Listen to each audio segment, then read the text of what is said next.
Hey guys, what's going on? Welcome back to a brand new TAT pod. Straight off the bat, you'll notice Shigz isn't here with me just yet. He'll be coming in a few minutes, I'm pretty sure. I know he's got daddy duties again with his little daughter. So yeah, he'll be joining us pretty soon. I hope Shigz has never let me down. So he will be here. I'm pretty confident in saying. But how are we? First of all, I hope everybody is good. Once again, this podcast is brought to you by Sporting the best football app on the market. Join the TAT group chat to find out everything that's popping off in the Liverpool world right now. I mean, it's going a bit crazy, isn't it? Let's be real. And we're going to talk about it all today. So first of all, let's get into some of your comments. Ali A says, big up Ben and Shigz. Great win. Now we move into the break. Happy and new owners incoming as well. Fresh money. Here comes the money. Like what Klopp said. Listen, mate, we'll see. We'll see. And we're here to talk about it all right now today. So we're going to look at some of the news, some of the new reports that have come out today regarding the new potential ownership, as well as talking about the win yesterday. Because let's be real, these podcasts have been so hard to do this season so far. Only 6 wins in the league out of 14. It's been very tough, but we're here. We've won a game. Let's go, man. D, how are we, mate? I hope you're good. And Sky is saying, what's up? So where do we start with this podcast? Right. So I'm going to share something on the screen. I'm going to try something slightly different today. Courtesy of SofaScore. I just think it's good for a visual representation on YouTube. You may as well make the most out of it, right? You guys are watching your screen, so you may as well be able to see what we're talking about. So obviously we beat Southampton by 3-1, courtesy of Bobby Firmino and Darwin Nunez with a brace. We're going to talk about the whole game. We're going to talk about the good moments, a couple of bad moments, and the ownership position right now. So stick around, like the stream, comment, subscribe, get involved. Let's have a conversation about everything that's kicking off. And yeah, it's going to be a great one. But yeah, I was at the game yesterday. I was fortunate enough to be there in the main stand, same stand as Jurgen Klopp, actually, watching it from the stands, wasn't he, yesterday? So I didn't see him. Obviously, he was in like some other section where fans can't get to, I'm assuming. But since I've seen clips of him talking to his headphones to pass messages on, I find it really funny. But yeah, Jurgen Klopp was watching from the stands. Pep Lingers takes it from the sidelines, and Pep Lingers gets the win. The first win of the season against the relegation favourite side. Pep Lingers is the man that gets the win. So if you like Pep Lingers, then you can use that for your agenda, because a lot of people are questioning Pep Lingers. I don't know why. I don't understand why he's so. I don't know. Like, there's a core section of our fan base that don't really like him, and I don't get why, to be honest, because he brought out a book, and apparently you can't be an author and you can't bring out books. Great work, guys. Thank you, Shay. Appreciate it. Mad to know that we are the only team to beat Newcastle this season. There you are, mate. It's a mad season. It's a crazy old season. But let's talk about this game. And started off really well. I thought the first half, especially, we played really well. We got the 3 goals, job done in the first half, but we kind of it was frustrating because we could have done way more yesterday. We could have genuinely battered them. The chances were there, the opportunities were there, but we kind of, once we got the third goal, I feel like we came out in the second half and just kind of eased off, and not we didn't get complacent, because I was never worried that we would drop points once we'd went 3-1 up. But it was not, the second half was not great. But let's talk about the good bits first. First of all, D says, how do you reckon they communicate? Because there is abysmal connection in the stadium. Well, D, that's what I thought. But in the main stand, you get 5G. So if you want to get 5G, sit in the main stand. I got 5G in there anyway. They've got Wi-Fi as well, haven't they, for staff and people. So, yeah, first goal. What minute did the first goal come in? Does it sound here? I can't actually remember. It was early on. There we go. Bobby Firmino, 6th minute, assisted by Andy Robbo. I mean, Bobby Firmino, let's have a conversation about him, because he's a player that a lot of people have been questioning as to whether he should get a new deal.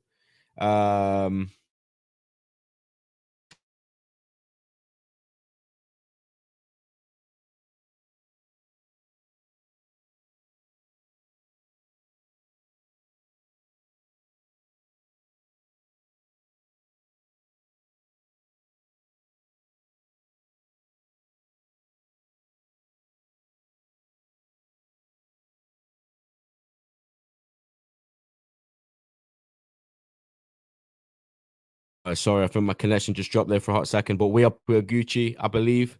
Tell me if we're good. Tell me if I'm good. Yeah, we're back now. Should be okay. Ali, can you hear me? Let me know. Is the connection okay? Let me know, guys. Where was I? The goal, Bobby Firmino. Let me know, guys. We need to have a conversation. Ishan, thank you. We need to talk about Bobby Firmino because this season, I think he's got 9 goals. Let me just Google his stats to make sure I have got this absolutely bang on. Apologies for the connection just then, by the way, guys. It's not particularly amazing. Yeah, 9 goals for Bobby and 4 assists in 21 games. We need to discuss this because is he going to get a new contract? Do you want him to get a new contract? I personally do. That header he scored yesterday was unbelievable. It reminded me of like a Luis Suarez kind of header. It was very far out. He just glanced the ball into the back of the net. Keeper can't save that. And it wasn't just the goal either for Bobby yesterday. He was just quality in everything he did. And it's good to see Bobby playing this way because, again, he was a player that a lot of fans written off. Like, they just thought, nah, we need to get rid of him. And to be honest, I was in that camp of let's just get rid of the old guys and start again. But now, the way Bobby's playing this season, I actually want him to get a new deal, whether it be 1 year or 2 years. No longer than 2 years, I wouldn't have thought. I think that would be a bit mad if we renewed his deal for more than a year, but more than 2 years, sorry. But 1 or 2 year deal for Bobby Firmino, why not? If we are going to rebuild this team, if we are going to get new forwards in and new players, you kind of need some of the experience that have been there and done that, right? So Bobby Firmino, and David says he's the most underrated player ever, and I even think our own fan base agree with this, mate. I honestly think that our fans do not appreciate his importance and his role. Some of them, anyway. Like, not, plenty do. Like, let me get that perfectly straight. People like me, and I'm sure all of you guys in the chat will know exactly how important he's been in this whole Jurgen Klopp era. Like, he was the first player. He came in before Jurgen Klopp, and he's one of the only. My phone's just fell on the floor. He's one of the only players left since before he came. So, yeah, what a servant, what a player, Liverpool legend, undeniably. And Ali says that he thinks Bobby will get a new contract. 2+1 for Bobby would be ideal. Yeah, that would be an interesting situation. But yeah, the first goal was class. Brilliant ball from Andy Robertson as well. We need to talk about. Sorry, no, that was the second goal, wasn't it? No, it was a brilliant ball for Robertson. He got 2 assists. Yeah, I was right. And we'll talk about Robbo as well because I need to speak about him. Shay says, Ben, is Klopp a yes man to FSG? We'll cover this in a bit more detail towards the end when we talk about the ownership situation. But I'll just briefly answer your question, mate. No, I don't think he is. There's this whole perception that he is, but I found a quote from him yesterday from back in August where Klopp made it perfect clear that we needed midfielders. In a press conference, he said it, but he then also said, we are not in charge of the finances. So that was Jurgen Klopp literally speaking out, saying, we need this, but we can't get this, or this isn't the way we work. Or maybe he knew back then something was going to happen, because that's not like Jurgen Klopp to make those kind of comments in public. So this whole takeover thing for me could be looming for a long time, but we'll see, man. We don't know. This is just speculation and opinions, but I honestly think Klopp, he's kind of defended the owners in press conferences because he's had to. You can't just come out and say, yeah, these owners aren't good people and I want more money and he won't give me. He'll be sacked. So when people say he's a yes man, I think then you just need to calm down a bit and just chill, really. But let's get back to the game, guys. Robertson with the assist. Brilliant performance yesterday from him. But after we scored immediately, how long was it after? It wasn't long. 3 minutes later, Shea Adams put the ball in the back of the net. And I haven't watched much of it back, I can't lie, but I'm pretty sure it was Virgil van Dijk. If anyone, I'm not blaming Virgil, but if anybody, I think he was the one that played the man on side, wasn't he? So maybe we could have done more there to stop the goal going in. But look, they were always going to play for set pieces, weren't they? And that's what they did. They got the goal.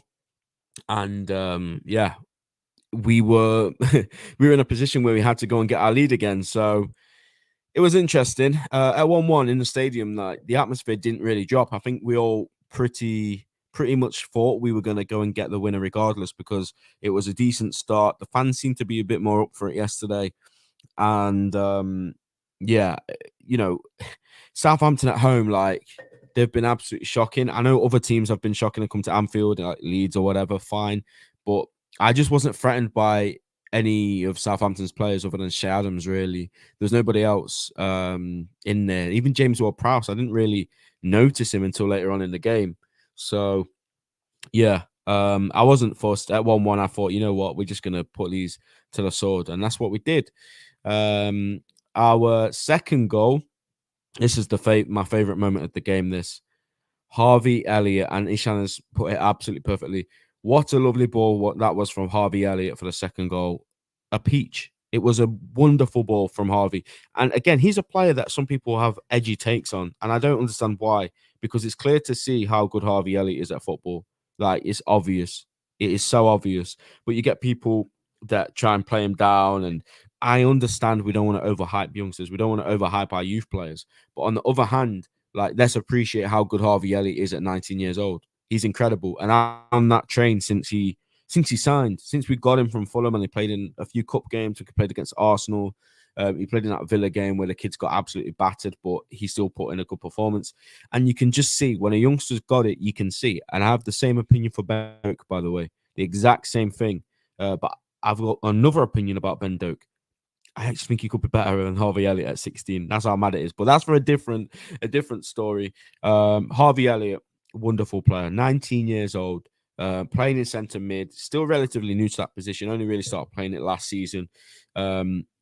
Should he be playing as many games as he's playing right now? No. Is that his fault? No. Had we have invested in midfielders in the summer, Harvey would be playing once every 3 games. Maybe once every 2 games if we have multiple games in a week. Then you bring Harvey Elliott into one of the games, he balls out, and then you give him a rest the next game. That's pretty much how you should be using the 19-year-old. But the position we are in now, Harvey Elliott is literally one of the first names on the team sheet. There's nobody else you can put in really over him. So that's my only concern, that we might be overplaying him slightly. However, he's an incredible football player, and I won't have anybody tell me different. He's brilliant. The way he controls the ball, his passing's unreal. He's got energy. He never stops. Even off the ball, he never stops. He's brilliant, and I think he's going to the top. I really do. But the ball and the finish. Let's talk about the finish from another player, Darwin Nunez. And I've got a lot to say about this guy, so stay tuned for that. But the finish from Darwin Nunez was incredible, right? And as soon as he put that ball in the back of the net, I was like, okay, this is a Darwin show today. And I even thought it when I woke up in the morning. Like, I tweeted about Darwin Nunez. As soon as I was getting ready for the game, I tweeted about Nunez. I was so confident yesterday that Darwin Nunez was going to tear it up. And that's exactly what he did. 2 goals. He should have got an assist to Mo Salah, that one where he puts the ball across the box. And it's an amazing save from Bazunu. He should have got an assist. And he was just causing problems left, right, and center. He's absolutely rapid. He might honestly be one of the quickest players I've seen. Honestly, his burst of pace over the space of 20, 25 yards is nuts. And I think I underestimated how quick he was when we signed him, to be honest. So it'll be interesting to see how good he can get. You know, let's not forget Darwin Nunez is doing this and is playing this well, and he is playing well. Don't let anybody tell you different. He's doing his job as a striker. He's getting 1 goal every 108 minutes and a goal contribution every 88 minutes. So for me, he's doing his job. You'll get people that don't like him because he can't do step overs, or he can't do 5-star skill moves that they learned from FIFA, but that's okay. You know, people want skillers, people want clinical strikers. I want my striker to put the ball in the back of the net at the end of the day, or contribute in goals and assists. And that's what Darwin Nunez has been doing. He's had many obstacles come his way so far. Obviously, the language barrier has been a problem. He's come into a Liverpool team that isn't functioning very well. You know, how easy would it have been him to come into a Liverpool team last season where we were going for every single trophy? It would have been incredible. But he's doing this in a Liverpool team that has been poor. Let's be honest. So when Liverpool get to their absolute best, and Darwin Nunez also plays in that side, we will see him go up another level. I'm so excited about this guy, honestly. Even when he was at Benfica and he tore us up in that game where he put like the ball in the back of the net like 5 times. I know most of them were offside, But I said it in a WhatsApp group chat. I've said this so many times, but I have receipts of me saying this Darwin Nunez guy is a player, and he is one that I would like at my football club. Lo and behold, we go and sign him. So look, I'm just like, I have a strong opinion on him because he is quickly becoming one of my favorite players, and so many people wrote him off. Even our own fans wrote this guy off for absolutely no reason other than he's got a ponytail and they thought he was going to be like Andy Carroll. That is it. That's what they were basing it on. So they never, thought, oh, let's be patient. Let's just see what he does. Let's give him 6 months or a year, because that's what I like to do when we sign players. Even players that I have gone on to not like or not rated. I have always said when a player signs for Liverpool, even if it's not one that I agree with, sit there, just be patient, just see what happens before you open your mouth. Because when you open your mouth and start saying stuff that could bite you back, then you're gonna look a bit silly at the end when Darwin Nunez inevitably proves you wrong, and that's what he's doing right now. He's turning heads. People that doubted him are now praising him. It's crazy. But Darwin Nunez, the first goal, incredible finish. You see the way he celebrated with the Anfield Road. My brother was lucky enough to be sat in the Anfield Road, like on one of the first rows where Darwin was just going crazy. So I would have loved to have been there. But of course, if you're watching this stream, you'll obviously know how hard it is to get 2 tickets together. Even 2 tickets, but 2 tickets together is near enough impossible. Chris says, any views on the Mukesh Ambani news, mate? We're going to talk about this once I've finished talking about the game. Our fans still hating Ben. They can't be helped, Ali. They can't. Honestly, they can't be helped. I don't get it either. It's very strange behavior. But yeah, after the first goal goes in, incredible ball from Elliott, incredible finish. We just keep cooking them, and it's just like, okay, this is relatively straightforward now. We're just going to keep going forward. And he got his second goal, which was another brilliant ball from Andy Robertson, and Nunez, right place, right time, puts it in the back of the net. And we need to talk about Andy Robertson as well, guys, because Andy Robertson is another player who, when Kostas Tsimikas was doing really well, people were saying he's lost his place. Tsimikas is the best. Robertson shouldn't be guaranteed to start. Robertson's not that good. But for me, Robertson's always number one. I love Tsimikas. I think he's brilliant. Obviously, he's got so many. I think he's got quite a lot of assists this season, to be fair. But Andy Robertson, Liverpool legend, Liverpool great, one of the best to do it. He will always be number one for me. Obviously, if he's in absolutely terrible form, fine. Okay, bring Tsimikas in for a game or two. But I'm a firm believer of cream always rises to the top. And when it's Andy Robertson, he's not going to be bad for too long. Obviously, he's going to get older, and when he gets older, he might drop off fine. But Robbo is still class. Like, people that don't rate him or like him anymore, again, I would question you, because we saw it yesterday. If he puts more performances in like that, he's going to get back to his best very soon. And Philly says, I think Robbo has been playing better recently because he's been playing further up the pitch compared to Trent. Yeah, that's true, actually. Robbo was flying down that left wing yesterday, linking up with Nunez. Just really good from Robbo. And I said it on another stream. If it wasn't for Nunez getting a brace, I probably would have given Robertson my man of the match, to be honest. He was that good. So really, really encouraging performance from Andy Robertson, because, again, like I say, he's another player that has been under scrutiny. But look, he's a Liverpool legend. He knows what it means to win the biggest trophies possible. And, he's still got a few years left in him at the top, I believe. So, yeah, let's move to the midfield then, guys. The three, out of all of those three, I thought Harvey Elliott was the best player, to be honest. We've already spoken about him and my views on him. Incredible player, really good performance. He got a standing ovation when he went off, by the way. Every single person in the crowd stood to their feet and just applauded him, because it was a brilliant performance. He's so composed on the ball. He's a natural, technically gifted. He was just born with it, and he was born for this football club because he's a Liverpool fan. Grew up as a Liverpool fan, just like those guys watching this stream now. He grew up in that position, and now he's starting for Liverpool in front of a sold-out Anfield week in, week out. He's won trophies already. He's going to win many, many more. And yeah, just a wonderful, wonderful player. But let's focus more on the other two that I've not spoken about.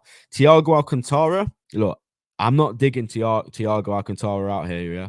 But you've got to understand when I say it was just a good performance from Thiago, and I've said this a million times as well. My standards for Thiago Alcantara are so high because he is that good. I've seen a few midfielders better than him at this football club. So when I just say Thiago was good, like that, good for him. If that was like Henderson or Jones or somebody else, I'd probably be sat here saying, "Oh, he was really good." But Thiago, he was just good. Like it wasn't bad. He wasn't amazing. He was just good. I think he completed like 91 passes out of 99 or something, which is quite impressive. Where is it? Passes 92 passes out of 99. Just kept it ticking. I think he stuck to the simple stuff really well. I think he lost the ball in a couple of dangerous positions, but that's just Thiago. He's a bit of a crazy player, isn't he? But yeah, just a okay game. And like Philly says, it was a quiet game. Yeah, it didn't really do anything ridiculous, but again, he was all right. I thought Thiago wasn't great. He kept losing the ball for me. I can only think of like one or two moments where he lost the ball, to be honest. Um, yeah, he was just good. Like, just he was fine. You know what I mean? Any news on the sale? Ceiling Kenny says we're going to talk about that right at the end, mate. So stick around for that. Please like the stream, guys, if you haven't already, and subscribe to the channel because we are on the road to 350 subscribers. And something must have happened with Shigz tonight because he isn't here, and he always lets me know if he's not making it. So he never lets me down. He never has. So yeah, Shigz, if you're watching this, mate, I hope you're good, and I hope to hear from you soon, my friend. But let's talk about Fabinho then, guys, because Fabinho is a player that if you've watched this podcast, if you've listened to me on Twitter or anything, I have not been his fan at all this season. Must make it clear, Liverpool legend. I love the guy. He's the best DM I've seen at Liverpool. However, this season his performances have been terrible. And I don't think he was like, I'm not trying to say he was spectacular yesterday, but he was much improved. I thought he was good yesterday. He actually did the things that you associate Fabinho with. And I know that sounds weird, but he hasn't been doing them this season. Like if you look at his tackles, he actually made 4 tackles. Like we haven't seen Fabinho tackle people for a long time. Possession loss only 6 times. That's been double figures recently. Ground duels won 6 out of 7. Again, he's not really been winning ground duels this season. So I think it was a much more encouraging performance from Fabinho, and I think that's because the other two around him were just okay. And yeah, I think Virgil had a good game as well. I've not even spoken about the defense, really, have I? But Virgil, I thought, was solid. Gomez was a bit, I don't know. Again, it's them silly passes, them loose balls that he plays across the back line. He just needs to cut them out of his game because they just do nothing but cause panic. So we'll see. But Gomez, he only started because Ibu's got a slight knock. Now, read into that what you will, but there has been speculation that we just didn't put him in because he's been called up to France and he's so excited about that, and we didn't want to ruin his dream. I don't know if that's true. If it is true, I'd be a bit disappointed because when a player signs for Liverpool Football Club, when they're under contract, you expect them to put the club first before anything else. However, like I said, that is just pure speculation. Nobody knows if that's true. He could genuinely have a knock. I mean, it wouldn't be the most surprising thing in the world, would it, if Ibu Konate's got a knock? But let's see. Haaland is playing in a City team in good form. Darwin's already matching his stats per 90. Imagine the levels he can reach when we get back that kind of form. And then Philly replies, he's nowhere near Haaland's per 90 stats based on output. Yeah, I haven't seen the stats myself, so I don't know. I will have to look into that. But Darwin Nunez is, even if you forget about Haaland, right? Because we don't need the Haaland comparison because what he's done this season is just not normal. Like, you know, that's just ridiculous what he's done. If he wasn't in the league and Darwin's come in and got the numbers and stats that he's got, people would think, okay, that's quite good. He could do better, but it's quite good. It's a solid start. But obviously now you've got Haaland who scored 1,000,000 goals. That's the standard. And that shouldn't be the standard because, like I said, that is just not normal. Alisson is incredible. Every game is almost 1 or 2 certain goals. Let's talk about him next, guys, because you are right. Alisson Becker, for me, he won us the points yesterday. I know Darwin got the brace. I know Firmino scored a goal, but this guy made 3 crucial 1v1 saves, like not even just 1v1 saves, point blank range saves. He was a joke, honestly, a joke. And if we didn't have Alisson, touch wood, because if anything happens to this guy whilst he's away in the World Cup, I love Kelleher. I think he's incredible, but Alisson is just different gravy to anyone on the planet right now. And you know, until we realize just how lucky we are to have him. That is only when we'll appreciate him as much as we should, because he's just crazy. He like that save, the Shea Adams header. How on earth has he saved that? That's like a 95% chance, probably, of Shea Adams scoring and a 5% chance that Alisson should save it, right? And he still saves it. Just the other saves as well, that he's made 3 or 4 saves yesterday, which I thought were certain goals. Even when it was 3-1 up, if one of those goals go in, then the game all of a sudden changes and we're nervous. We know what happens. We've seen it so many times this season. So this guy making no saves is as important as Nunez scoring at the other end. So we have to, just keep praising Alisson, because what he's doing this season is incredible. And this could be the best I've seen him, to be honest. I think 18-19, he was ridiculous. But I think this season he might have taken it up one step further based on the start. So Alisson Becker is insane. And let's talk about the front three, how they performed yesterday. Mo Salah, I thought he actually had a good game. Let me know what you guys thought of Salah's game. He just couldn't score. He did, Alisson 100% our player of the season so far. I thought Salah did everything yesterday but score. Obviously, like I said before, that chance that came from Darwin Nunez' side into Mo Salah, Bazunu comes out and does a great save. If not, then Darwin Nunez gets the assist. Then everyone's talking about it in a different way. But he wasn't a 6, definitely. That's harsh. Yeah, I think that's harsh as well. But this is SofaScore, guys. Don't take into account the rating that they've given the players, because I think it's based on what's the word I'm looking for? It's based on algorithms. That's it. So they just put the stats in or whatever, and then it comes up with a match rating. 6 is definitely harsh. And ladies and gentlemen, boys and girls, we have the man, the myth, the legend entering the building. Here comes the money. Here he is. Ladies and gentlemen, it is Shigzy. How are you doing, my friend? I am good, bro. Sorry about the delay. If you hear my little daughter in the background, I do apologize. Yeah, she took over this evening, so sorry. But yeah, listen, bro, I said to the chat, Shigz has never, ever, ever let me down. So if he's not here, he'll be here and he'll have a good reason, and that is a perfectly fine reason. Like, thank you, bro. Don't you worry, mate. Don't you worry. We'll just talk about the front line, mate, but we'll put that on pause for now. Now that you've joined in, just give me your overall thoughts, mate. So far, we've spoken about Alisson's brilliance, Nunez's goals, Elliott. Yeah, just give me your overall thoughts, mate, on how you thought it went. And look, Ali is already in here with the Shigz hype.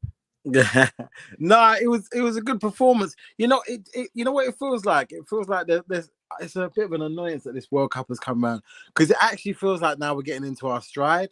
Yeah, I like the game. Even though Southampton equalized, the way we were playing, we were like Nunez, man. I'm so glad he got those 2 goals, man, because his performance deserved it. Like and you've seen it in the last 3 or 4 games. Each game he's just got better and better, and it's just like now you're beginning to see the player. Even though people might still think that he's not 80 million, he's becoming the player that we wanted, and we're playing to his strengths. We're playing to his strengths, like balls. And I got as well. You know me, I'm not the biggest Harvey Elliott fan, but the guy is beginning to grow on me now. You know what I think it is? I think he's starting to believe that he deserves to be in that team. Before he was trying to do too much, like, and trying to do the killer ball all the time. Now he just looks like he's taking his time with everything, and everything is coming to him naturally. Yeah. I was a little on the downside. I was a little bit disappointed. You just see the difference between Gomez and Konate. I was just speaking about that. Yeah, if Konate plays, Southampton don't get half of those chances. Yeah, 100%. They target that side, don't they, when Gomez plays? Even when Gomez doesn't play, to be honest, they target it because of Trent and Elliott. But when there's those 3, then we're extremely vulnerable. You know what I mean? Yeah. And it's also those loose balls as well. I was just mentioning before you jumped on. Why does he keep playing blind passes that just put everyone under pressure? I don't understand it. You'd have thought after the goal against Leeds that they scored, where he played that ball across the back 4, that he would be more careful in possession. But he just keeps playing these weird passes that just put us under so much pressure. But yeah, no, you're right. Konate is way ahead of him now. But we don't.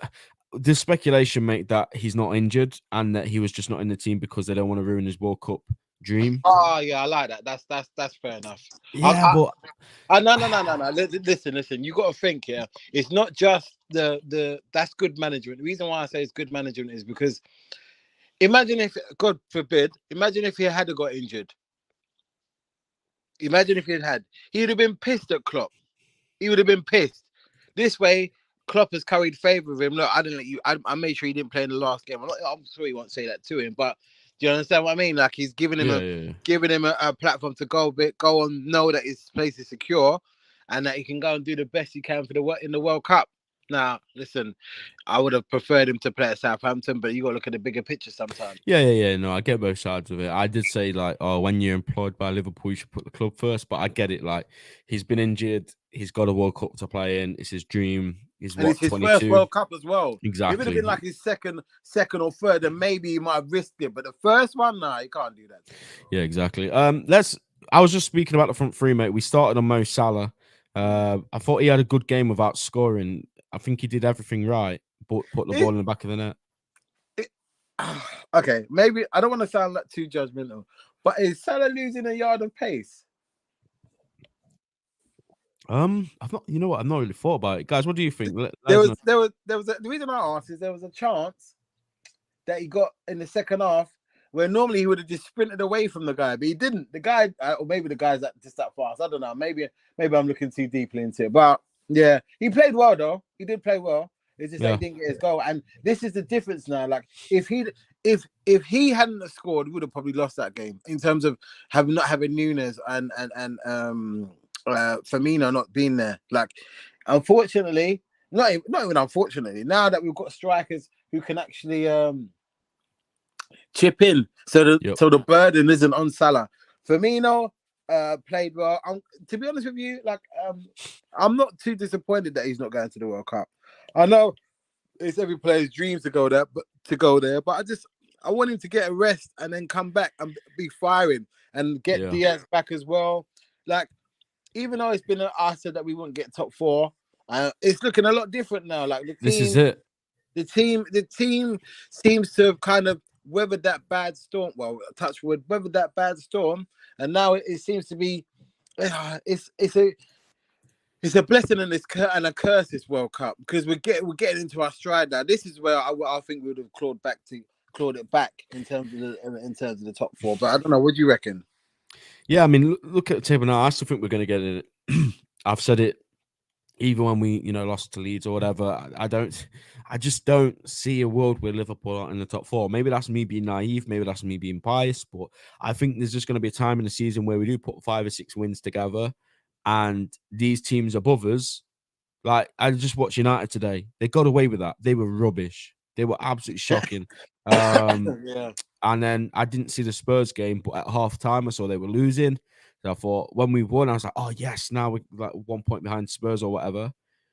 Looked at full time, they'd won again. They just keep scraping wins. So these two teams, I'm not scared about them. Newcastle are Newcastle, but they're having an incredible season. You'd be a fool to write them off, especially, they're probably going to invest again in January, and let's be honest.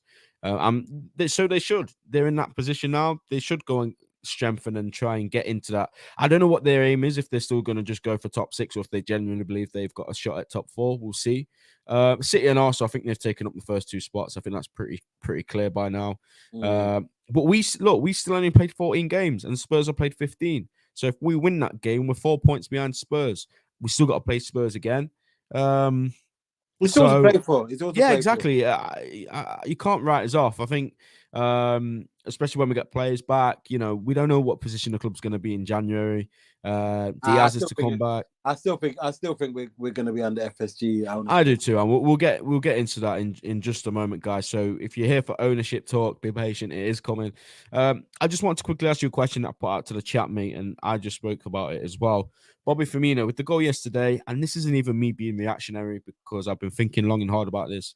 He's been really good this season, and in a time where things haven't necessarily gone our way and people want to rebuild, I thought, you know what? Maybe it is best to just let the likes of Naby, Ox, Bobby all run out their deals, Milner, and just start fresh from scratch. Yeah. The more I've watched Bobby Firmino this season, mate, I've been thinking about it. Should we give him another year or 2 years? I'd give him a year. I'm not. I think so. thing. You have to earn it. I'll give you a year, or he might not even want it. He might want longer. Well, that's what we're going to offer. If he doesn't take it, listen, great for all your service, my friend, and take care. Legend. That's that. Like I've learned that you can't in this kind of business of football, you can't be sentimental. You cannot be. You got to, even though right here and right now, there he's doing well. In another 6 months, that might not be the case, and then we're stuck with him for another year, and then depreciate. I just Yeah. You do don't you want him understand around what I too mean? long. Yeah. No, I agree. But yeah, a year maybe. We'll see what happens. He loves the club. You can tell the way he Yeah. celebrated yesterday. Put his hands out in a heart to the fans. He loves it here. But let's finish our talk about this game, mate, because we need to move on to the owner stuff. Okay. Darwin Nunez. Talk about him, Bro, bro. listen, what have we been saying from the beginning of the season? I don't understand why people are so reactionary when a new player comes in that he has to hit Shigz. the ground running. That's the thing. They weren't even reacting to anything. He did nothing for them to react to. Like he hadn't even kicked a ball, and they were like, "Oh, he's the Andy Carroll. He's this, he's that. Oh, he's a donkey or he's a truck." Like he hadn't even kicked a ball, and our own fans were saying this stuff. I don't understand that. Yeah, I know that there's a couple of people that I'm not going to name names on here, but there's a couple of people that I've seen on other stations and stuff like that. I'm like, what? Why do you hate this guy? Why do you dislike this guy so much? Like, you'd think like he's done something to your family, like the way they're going on. I don't understand it, bro. This is our own player, and you're the one. Like, you're the ones who are actually at the front of this line, slating this guy. Yep. Why? I understand it if it's rival fans because we're not supposed to like each other's players, but when it's our own fans, it is a bit weird. And the stats are there, mate. The stats don't lie. A goal contribution every 88 minutes, a goal every 100, I think it's like 107 or something. He's done his job. He was suspended for 3 games, and I've spoken about this long enough on this pod, so I'm not going to go over it again. But for your 6 Shigz, what I said was he's doing all this and he's doing fine in a Liverpool side that has only won 6 games in the league. A Liverpool side where the form has not been there. It's not been consistent. We've not necessarily been good. Trent's not getting assists. Yet he's still got those amount of goals and he's still looking like a threat every game. So just imagine the possibilities when this Liverpool team gets to its best. We strengthen and it's just easy for this guy. Like at the minute, he's having to score. He's having to get the goals when our players aren't really playing to anywhere near their full potential. Yeah, definitely. And it was good goals, good striker goals. Exactly. Like just right being place, in right there, time. being in there. Yeah, there you go. You can't ask for like a striker's currency is goals, and he's dealing with like until he stops. Not even like scoring. You see that he makes a positive contribution to the team. Like it's I don't know. Like I said before, man. I don't understand people that want to guy him. He's our player. I get sometimes if it'd have been different if he's played for us for a while and he hasn't yeah. He's been here for 6 months, if that. This is the thing, like as normal football fans like me and you, and I'm assuming a lot of people in the chat are because a lot of people have been speaking positively about this guy. You give players time, especially new players, new foreign players that don't speak the language, that never been here before. I like to give them a year, 6 months minimum before I judge them. I'm certainly not going to write a player off before they've kicked a ball just because he's not my kind of player. And I said before, mate, yes, you can have reservations. Reservations are absolutely fine. We can sign a player and you can sit there and think, I'm not sure about that. Yeah. Fans did the same thing with Diogo Jota. When we signed him from Wolves, I remember it like it was yesterday. People were like, why are we going for this guy? This guy scored like 4 goals for Wolves.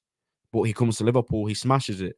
So people just need to learn. And I don't understand why football is like this now. Like players don't get time. Players don't even get a game because this all happened before he'd even kicked a football. But look, I'm just happy for Darwin that he's proven these Muppets wrong, first of all. The fans in the ground absolutely adore him. You hear Nunez every time this guy passes a ball, or even if he makes a mistake, the fans just chant his name because everyone loves him. He's quickly becoming a fan favorite. Let me tell you that at Anfield. and he's becoming one of my favorite players, and that's why I will defend him, because I have watched this guy, like when he was at Benfica and he battered us. That is when I spotted him. I was like, okay, this guy's a serious problem. When I can see a striker like that causing us no end of problems, and this is when we thought Liverpool could actually defend, by the way. Yeah, so exactly. That's a huge positive for me. And Darwin Nunez, the sky is the limit for him. It really is. But yeah, we ended on a win, mate, for the World Cup. Like you said, it's a bit disappointing because we're coming into form. That was like 4 wins on the bounce for like the first time in goodness knows how long. Yeah. And now it's kind of at the time where we might have been turning the corner. It stops again. But does that have its advantage? Because City, I think they've really got 2 players that are staying behind. Obviously, our first game back will be them in the Carabao Cup. So, yeah. How are you feeling? What does this break mean for you in terms of the squad? I don't know, because it's a bit mad. Like I swear, like we've got a game 2 days after the players come back or something like that, or something. Probably City, like in the Carabao Cup. We'll see. You've got to think those Shigz. Kelleher's not going. Tsimikas isn't going. Matip's not going. Phillips, Ramsey, Diaz, Firmino, Thiago, Elliott, Salah. So our team is certainly going to be stronger than City's, 100%. Yeah, I just need. You know what I need us to do? Like I said before, it might be a blessing in disguise, so that when we play our first game back, we can hit the ground running and just go on a 10-game winning run. Like, and it's not in the realms of impossibility for us to do that. No. So. Yeah, you're right. Let's get into the ownership chat, because we have spoken about this a lot, me and Shig. So we're not going to go into as much depth as we have in recent pods, because we've spoken about all the main topics. But this report came out today or yesterday, and we don't know. Yeah, we don't know the reliability of it yet. From what we can tell, is that it's not been dismissed. It's not been like, okay, this is legit, but it's not been ruled out. It's the Independent that are covering it. And we're just going to go through it, speak about it. And then there's another report as well, which I wanted to touch on. Indian billionaire Mukesh Ambani has expressed interest in buying English football club Liverpool FC, according to reports in the UK media. The Reliance Industries Limited chairman faces competition from other parties from the Middle East and US. The Mirror has reported, adding that current owners Fenway Sports Group Holdings LLC have been swamped with tentative offers. I mean, that sentence alone is a positive, right? They've been swamped with tentative offers. Like, even if this report isn't true, that sentence alone, brilliant. Yeah. Fenway Sports, go on. No, let you finish. Sorry, I didn't mean to interrupt. So yeah, no, it's cool. Fenway Sports is willing to sell for $4 billion. The Mirror said Ambani owns the Mumbai Indians cricket team and also helps set up the soccer Super League in India. Fenway is working with Goldman Sachs. We already know this. So yeah, this guy's top 8 richest men in the world. Apparently, 90 billion. 90 billion is worth his, mate. So is this something you'd welcome? Listen, very much so. Because and it's not just because obviously he's got money that helps, but the thing is that he's got a sports franchise, so he knows what he's doing. Yeah, I say, look at not like Todd Bowley trying to play the 4-4-4 or whatever it was. Yeah, but I'm saying, like, he understands, and the team that he owns in India, they've won, like, they win titles every 2 or 3 years. Successful, yeah. So he understands that winning is a mentality thing, as well as implementing the right people. And once you have that, hopefully that can breed over. If he is successful, it can breed. It can come over into Liverpool, because we need investment in terms of the midfield. So listen, I'm not against it, and I'll be delighted if it happened. But again, it's only chip paper. Fried paper, so it's just a case of just waiting to see. But I don't think anything will be done before Jan, because don't they have to do a 3-month due diligence thing? How long do they have to do it for? Yeah, exactly. I'm gonna stop sharing the articles because women's gym wear has popped up. I don't know what that's all about. I obviously haven't been searching that. Is that you, yeah, Ben? Oh yeah, you got me. That's what I've been searching for to buy. But yeah, loads of random ads I'm seeing now all popping up. So Yeah. I'm gonna not share because I don't know what would pop up. I'll just read out the next one though. Liverpool owners FSG are in talks to sell the club for undervalue at 2.7 billion. Now this has come out from the Daily Mail, right? Apparently, they're happy, and this is why I'm so confused. Because 2.7 bill, with the US-based buyer keen on a complete takeover after approaching the Anfield bosses several weeks ago. FSG hired Goldman Sachs. We already know this. The owners made the move after being approached by a US-based buyer. The two parties have been involved in secret talks for the Reds for several weeks. FSG are said to be willing to sell the Merseyside club for 2.7 billion. Liverpool are in talks with US-based buyer interested in full takeover. Let me just scroll down see if there's any more information here. Are they American owners? Yeah, it doesn't say who they are, which is a bit sketchy. But some reports have suggested that Liverpool's price tag might be as high as 4 billion, not least because Roman Abramovich sold Chelsea for 2.5 billion, and Liverpool are perceived as a much bigger global brand. But the Mail on Sunday can reveal that people close to the negotiations claim FSG would be ready to sell for 2.7 billion.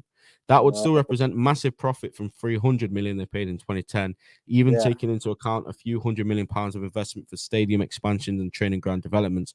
That figure for me straight off the bat just seems too low, mate. I don't know what you think, but I don't want another American owner. Even if it's Bournemouth? Nah, I don't. Really? You're the first to say they don't want Bournemouth. Wow. I just don't want another American owner, man. No. I want the custodianship of Liverpool to go to somewhere else, man. I've had American owners. Thank you. On to the next. I know what you mean. I don't want American owners if they're like FSG, but if Bournemouth, I think we've spoke about it. He wouldn't think twice about getting Jude Bellingham. I don't think he wouldn't think twice if Kylian Mbappe wanted to leave PSG, getting him. So Bournemouth is the one I'd want. That valuation for me seems crazy. I'm not gonna lie, because we've just been hearing talk all week about how it's valued at 4 billion or whatever. So for 2.7 bill, look, if they want to sell, and Bournemouth worth? Bournemouth, 90 bill. I don't know. I just don't want another American owner, bro. That's just basically. Oh, sorry, 80 billion Bournemouth worth. But yeah, so it's the same ballpark. It's just I don't know. I just I can't put my finger on it, but I just rather have somebody else. The American model now is just getting boring.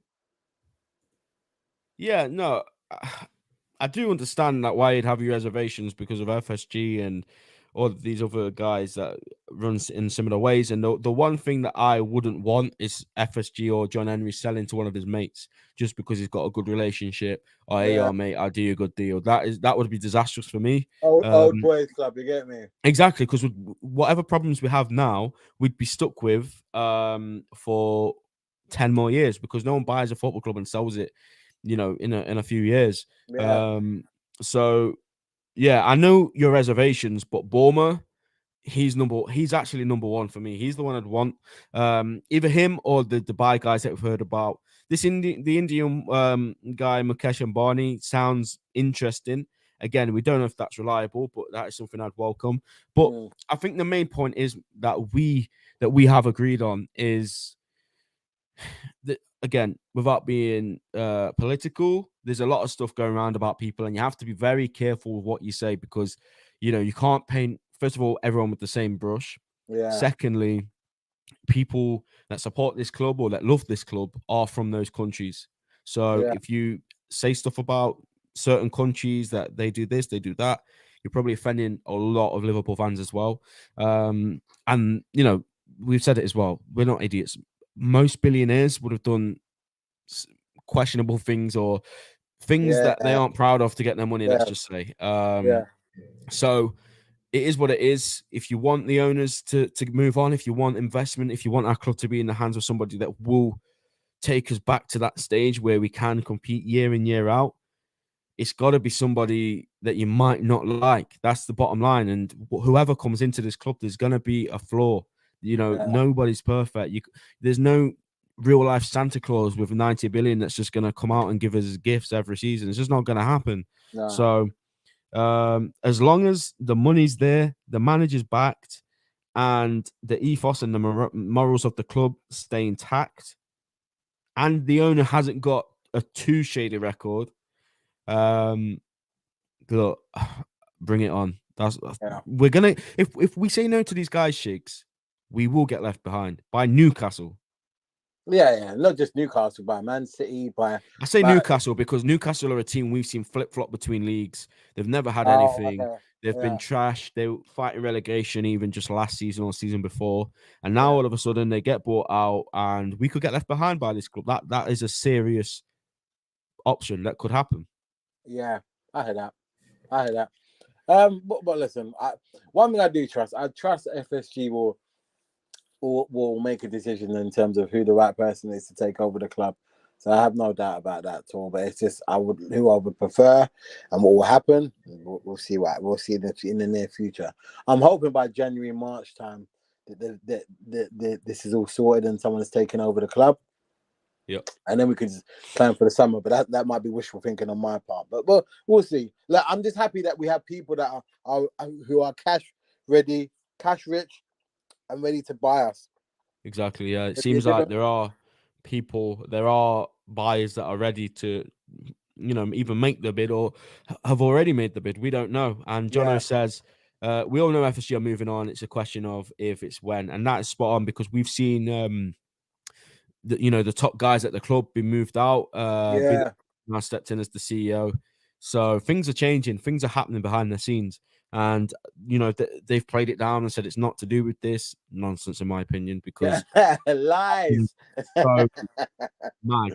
It's nothing to do with that. Why did you just wait until all of this news has come out? Like, we aren't stupid. You know what I mean? Like, we know how things work. We might not know how to run a football club, but we know when to spot some things changing. I just want someone who will in the club because we don't want Minamino and Adrian. Whoa. Respect Minamino. The FA Cup and the Carabao Cup king. Adrian, I can't say. Actually, Super Cup king. There you go. Won the Super Even Cup. though people would like to rock our squad, every player has done something, had a significant moment in this squad. Yeah, exactly. Yeah. No, it's true. Even that Phillips, mate, Cruyff turn at the San Siro. Come on. Legend. But guys, we're gonna leave it there. We've been going on for an hour. That's mad. But listen, the World Cup's coming. We don't know what we're gonna plan yet for the pod, but there will still be podcasts coming. Probably carrying on this conversation at some point when the new developments come out. There's 20 of you guys still in here. So on your way out, please smash a like on the stream. Come on and subscribe. And subscribe because trying to reach 350 subs. We'll be here during the World Cup at some stage to bring you more pods. So guys, check out SPORTENING, link in the group chat. Let us know everything that you think about the owners, the new potential owners, the club right now, Klopp, anything, how good Darwin Nunez is.